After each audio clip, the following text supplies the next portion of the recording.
नमस्कार दोस्तों, आप सभी का एक बार फिर से स्वागत है हमारे चैनल दुर्गा भक्ति मार्ग में।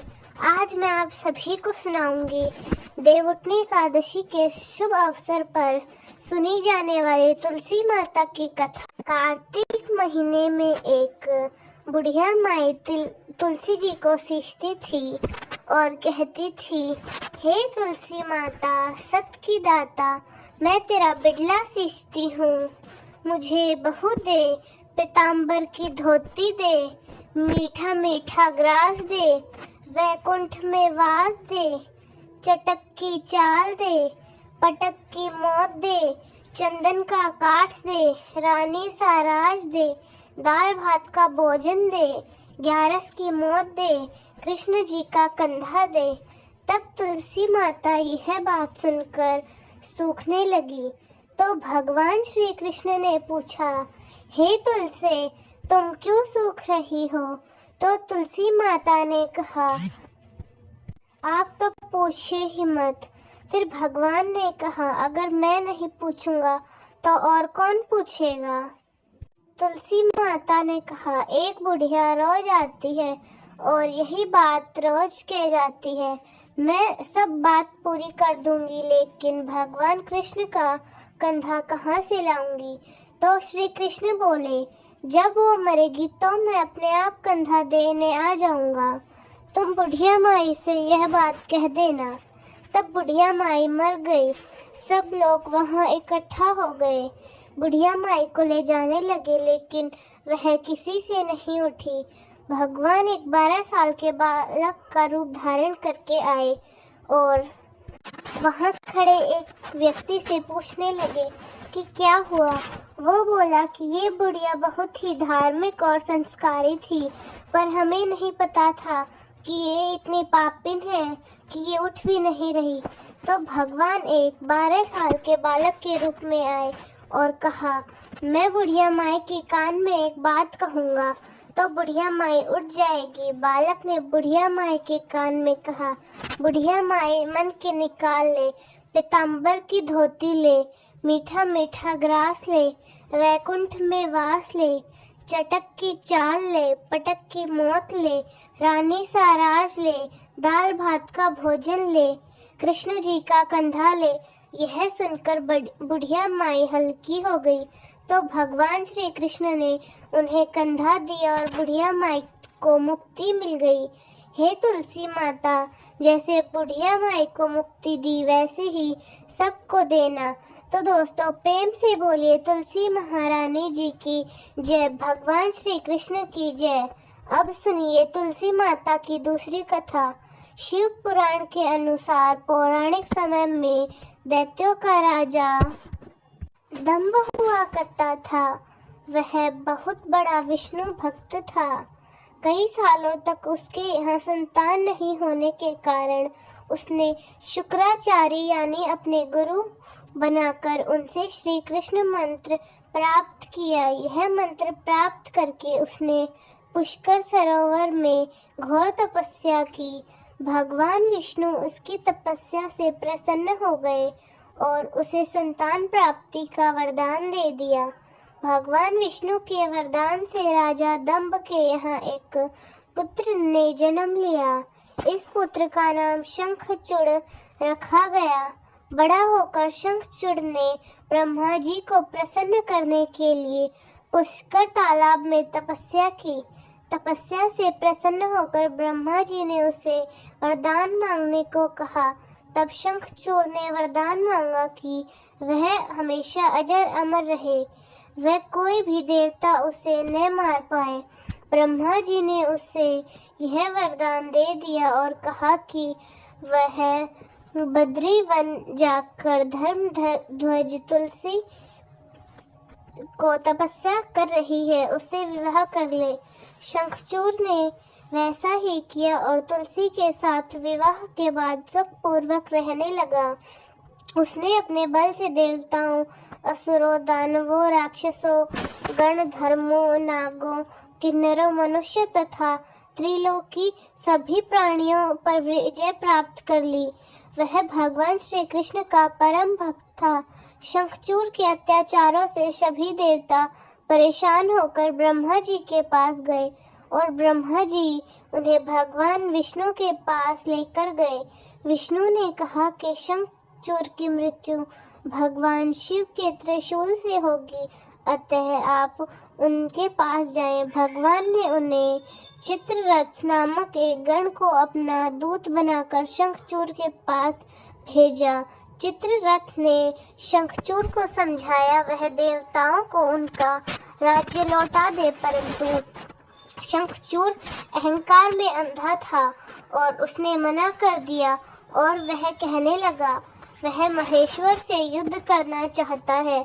भगवान शिव को जब यह बात पता चली तो वे युद्ध के लिए अपनी सेना लेकर निकल पड़े और दानवों में घमासान युद्ध हुआ, परंतु ब्रह्मा जी के वरदान के कारण शंखचूड़ को देवता नहीं हरा पाए।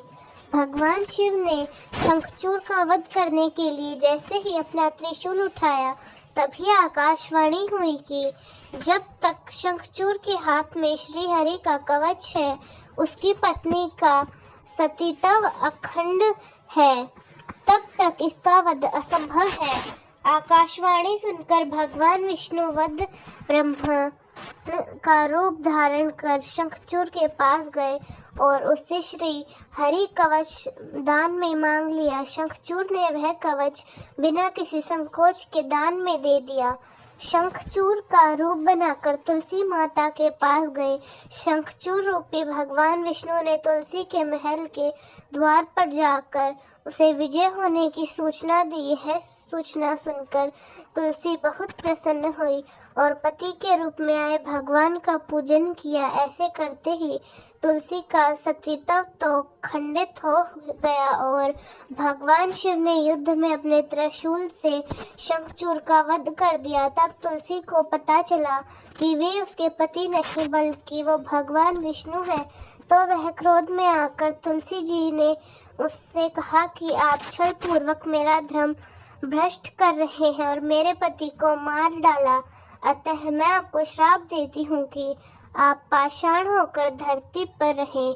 तब भगवान विष्णु ने कहा कि देवी, तुम मेरे लिए भारतवर्ष में रहकर बहुत दिनों तक तपस्या कर चुकी हो।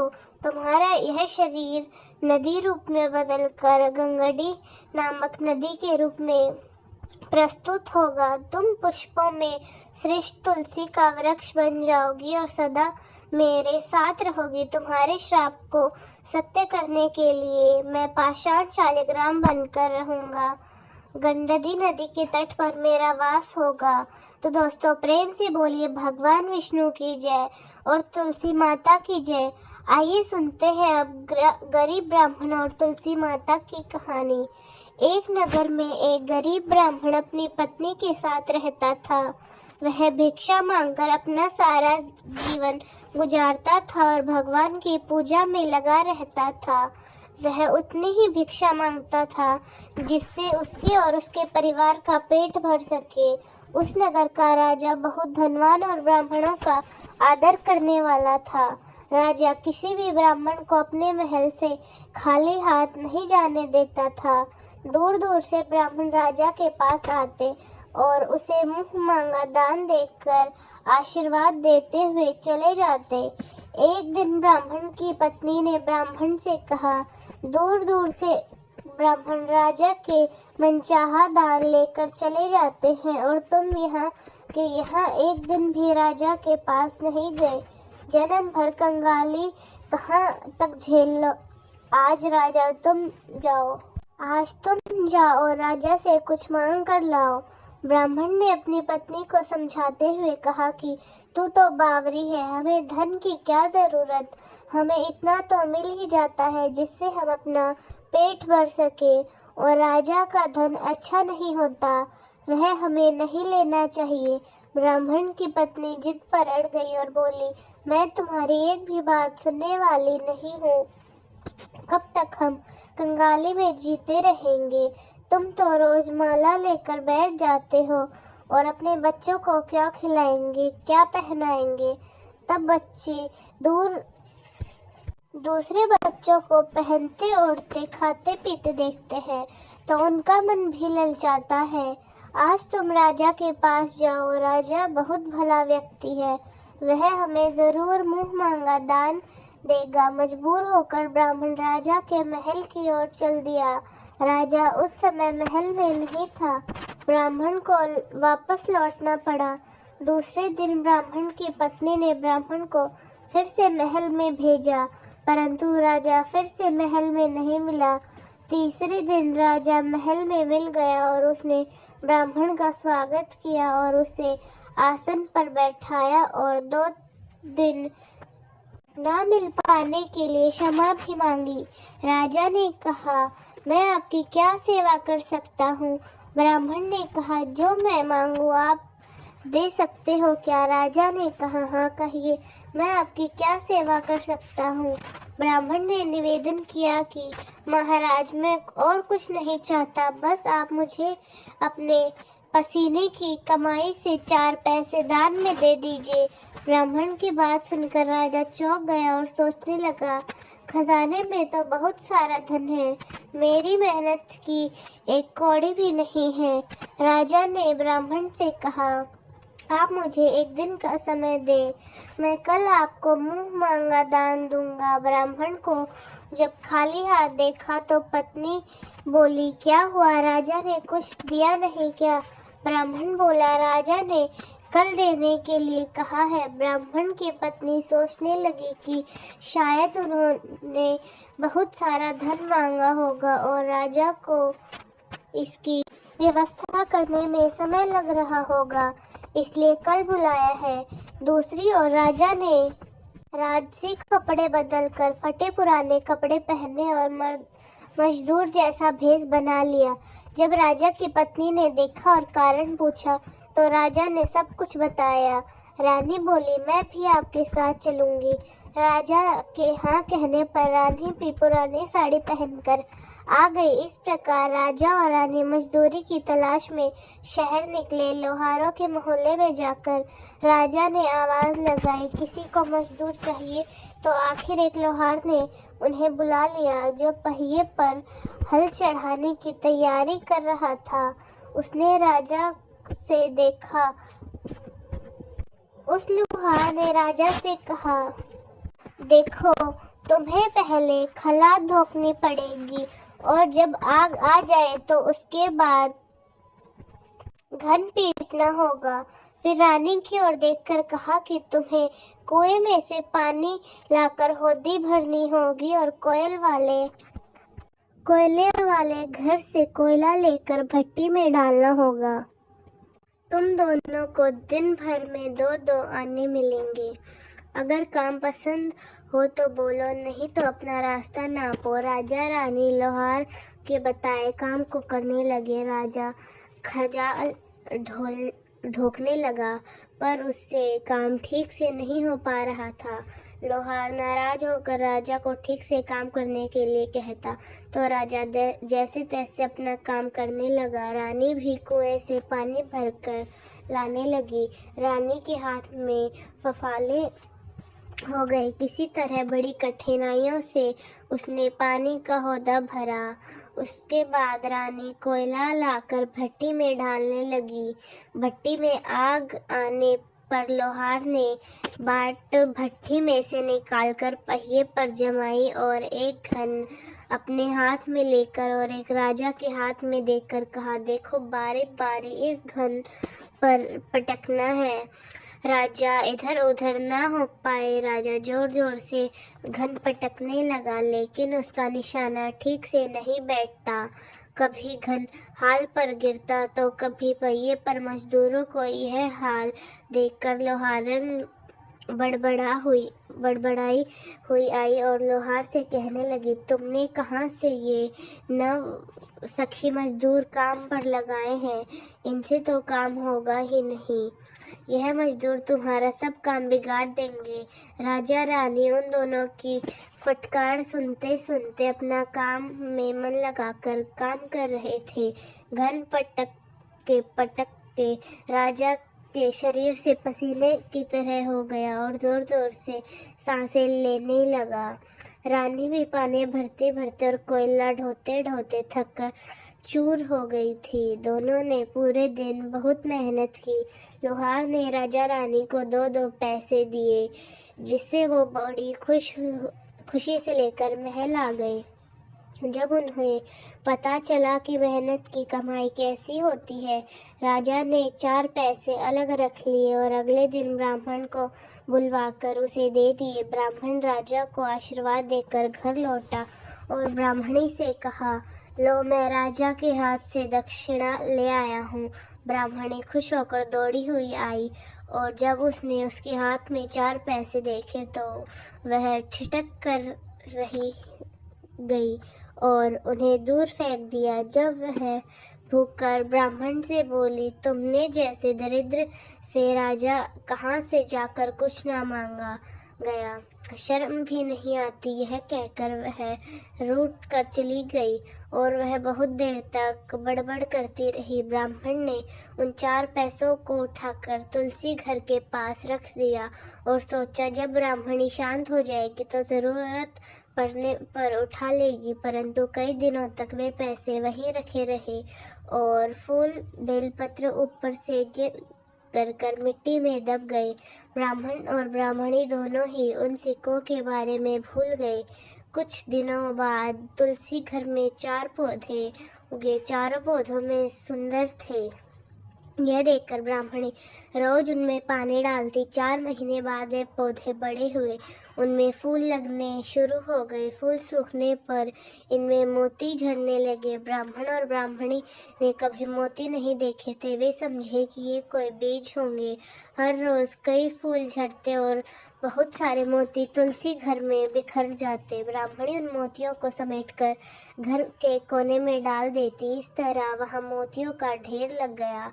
एक दिन एक सब्जी वाली आई। ब्राह्मणी को सब्जी लेनी थी, पर वह उसके पास पैसे नहीं थे। उसने सब्जी वाले से कहा, तुम इन चमकदार चीज़ों के बदले सब्जी दे सकती हो। सब्जी वाले ने देखा तो वह पहचान गई कि यह मोती है। उसने खुशी खुशी ब्राह्मणी को उन मोतियों के बदले उसकी मनपसंद सब्जी दे दी। अब से हर रोज़ ऐसा होने लगा। ब्राह्मणी और सब्जी वाली दोनों खुश थे। सब्जी वाली यह सोचकर खुश थे कि मुझे 1 पैसे की तरकारी के बदले हजारों का माल मिलता है, और ब्राह्मणी यह सोचकर खुश थी कि इन चीज़ों के बदले सब्जी मिल जाती है। इस प्रकार कई महीने बीत गए।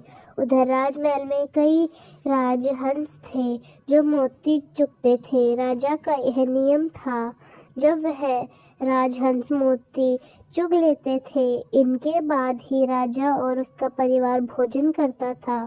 उस समय राजा का सारा धन उन मोतियों और दान देने में खर्च हो गया। अब राजा को मोती खरीदने के लिए पैसे तक नहीं बचे। यह खबर पूरे नगर में फैल गई। ब्राह्मण और ब्राह्मणी को जब यह पता चला तो उन्होंने यही विचार किया कि राजा बहुत दानी और नेक दिल का है। उसने अपना सब कुछ दान कर दिया, यहाँ तक कि शायद उनके पास खाने को भी कुछ नहीं है। ऐसी हालत में हमें उन लोगों की सहायता करनी चाहिए। तब ब्राह्मण ने कहा, अगर तू कहे तो इसमें से कुछ बीज राजा को दे दूं। तो ब्राह्मणी कहती है कि इससे सब्जी और खाने की चीजें मिल जाती है। ब्राह्मणी ने कहा, हाँ, मैं रोज इसके बदले सौदा लिया करती हूँ। ऐसा कहकर ब्राह्मणी एक टोकरी बीज भर लाई। ब्राह्मण राजा के पास पहुंचा और उसे वह मोती दिए। राजा को सारी बात बताई। राजा उन मोतियों को देखकर चौंक गया। उसने मोती राजहंस को दिए। राजहंस उन्हें चुगने लगा। यह देखकर राजा ने ब्राह्मण से कहा, एक एक मोती सैकड़ों रुपए का है। सच बताइए, आपके पास इतने मोती कहाँ से आए? ब्राह्मण बोला, महाराज, ऐसे तो हमारे घर में बहुत हैं। और राजा को पूरी बात बताई।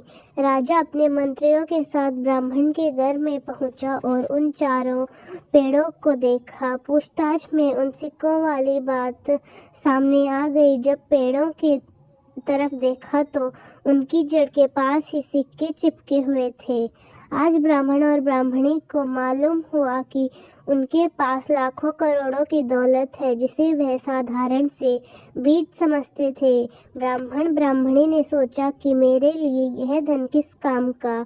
ऐसा सोचकर ब्राह्मण ने सारे मोती राजा को दान में दे दिए। राजा की आंखें खुल गई। मेहनत के धन की कीमत उन्हें मालूम पड़ गई। उस दिन से राजा ने प्रण कर लिया कि मैं खजाने के पैसों में एक भी पैसा अपने लिए खर्च में नहीं लाऊंगा। अपना खर्च मेहनत करके चलाऊंगा। खजाना और ब्राह्मण के दान से राजा ने जनता के हित में कई धर्म कार्य शुरू किए।